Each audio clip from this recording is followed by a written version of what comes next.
War Dogs follows two low-level arms dealers, David Packouz and Efraim Diveroli, who won a $300 million contract from the Pentagon to arm America's allies in Afghanistan, yet the movie doesn't go into detail about what happened to the pair after film ends.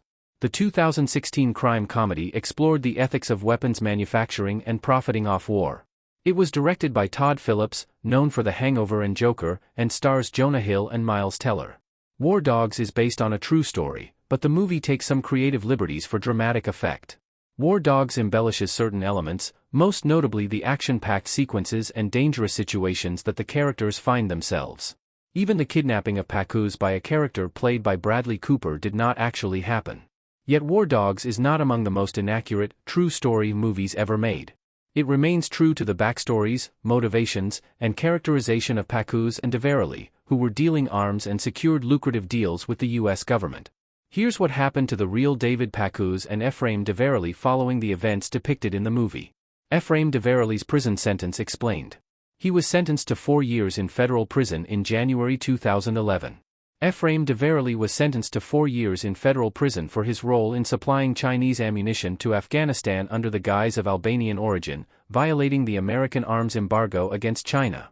Diveroli operated AEY Incorporated, a major weapons contractor for the U.S. Department of Defense, which was suspended by the U.S. government on March 27, 2008, for these contractual violations. The incident prompted a significant review of the U.S. Army's contracting procedures and brought Diveroli and his partner, David Packouz, into the public eye. AEY Incorporated had secured over $200 million in contracts in 2007 to supply ammunition, rifles, and other weapons, but the House Committee on Oversight and Government Reform deemed much of the ammunition unserviceable. AEY had also failed to fulfill several other contracts. Despite awaiting trial, Diveroli continued selling arms through another company, AmmoWorks. He pleaded guilty to 1 count of conspiracy in August 2008 and was sentenced in January 2011, with additional penalties for possessing a weapon while out on bond. His cooperation with the investigation led to a reduced sentence.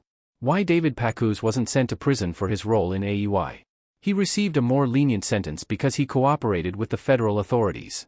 Despite being charged with fraud and conspiracy alongside Efraim Diveroli, David Packouz received a notably lighter sentence of 7 months of house arrest. This leniency was primarily due to Packouz's cooperation with the authorities.